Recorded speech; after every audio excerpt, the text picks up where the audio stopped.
ଆଇବ ଅଧ୍ୟାୟ 18। ଏଥି ଉତ୍ତାରେ ସୁହିୟ ବିଲ୍ଦଦ୍ ଉତ୍ତର କରି କହିଲା, ତୁମ୍ଭେମାନେ କେତେ କାଳ କଥା ଧରିବା ପାଇଁ ଜାଲ ପାତିବ? ବିବେଚନା କର। ତହିଁ ଉତ୍ତାରେ ଆମ୍ଭେମାନେ କହିବା, ଆମ୍ଭେମାନେ କାହିଁକି ପଶୁ ପରି ଗଣା ଯାଉଅଛୁ ଓ ତୁମ୍ଭମାନଙ୍କ ଦୃଷ୍ଟିରେ ଅଶୁଚି ହୋଇଅଛୁ?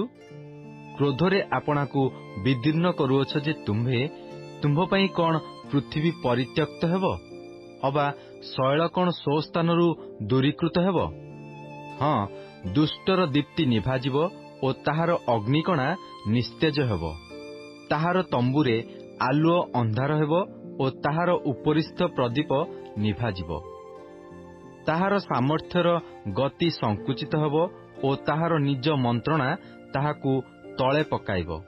ସେ ଆପଣା ଚରଣ ଦ୍ୱାରା ଜାଲରେ ପଡ଼େ ଓ ସେ ଫାନ୍ଦ ଉପରେ ଗମନାଗମନ କରେ। ଫାଶ ତାହାର ଗୋଇଠିକି ଧରିବ ଓ ଜାଲ ତାହାକୁ ଧରିବ।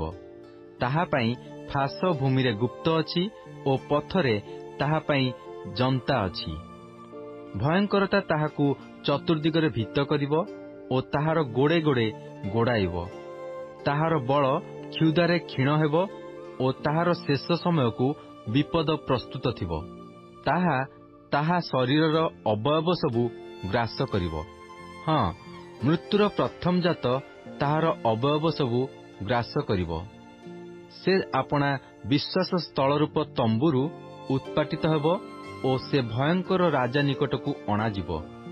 ତାହାର ଅସମ୍ପର୍କୀୟ ଲୋକ ତାହାର ତମ୍ବୁରେ ବାସ କରିବ। ତାହାର ନିବାସ ସ୍ଥାନ ଉପରେ ଗନ୍ଧକ ବିଞ୍ଚାଯିବ। ତଳେ ତାହାର ମୂଳ ଶୁଷ୍କ ହେବ ଓ ଉପରେ ତାହାର ଶାଖା ଉଚ୍ଛିନ୍ନ ହେବ। ପୃଥିବୀରୁ ତାହାର ସ୍ମୃତି ଲୁପ୍ତ ହେବ ଓ ପଥରେ କେହି ତାହାର ନାମ ଧରିବ ନାହିଁ। ସେ ଆଲୁଅରୁ ଅନ୍ଧାରକୁ ତଡ଼ାଯିବ ଓ ଜଗତରୁ ଘଉଡ଼ାଯିବ। ଆପଣା ଲୋକଙ୍କ ମଧ୍ୟରେ ତାହାର ପୁତ୍ର କି ପୌତ୍ର ରହିବେ ନାହିଁ, କିଏବା ତାହାର ପ୍ରବାସ ସ୍ଥାନରେ କେହି ରହିବେ ନାହିଁ। ଯେପରି ପୂର୍ବବର୍ତ୍ତୀ ଲୋକମାନେ ତାହାର ଦିନ ଲାଗି ଭୀତ ହୋଇଥିଲେ, ସେପରି ପଶ୍ଚାତବର୍ତ୍ତୀ ଲୋକମାନେ ଚମତ୍କୃତ ହେବେ। ନିଶ୍ଚୟ ଅଧାର୍ମିକର ବସତି ଏହିପରି ଓ ପରମେଶ୍ୱରଙ୍କୁ ନ ଜାଣିବା ଲୋକର ସ୍ଥାନ ଏହି।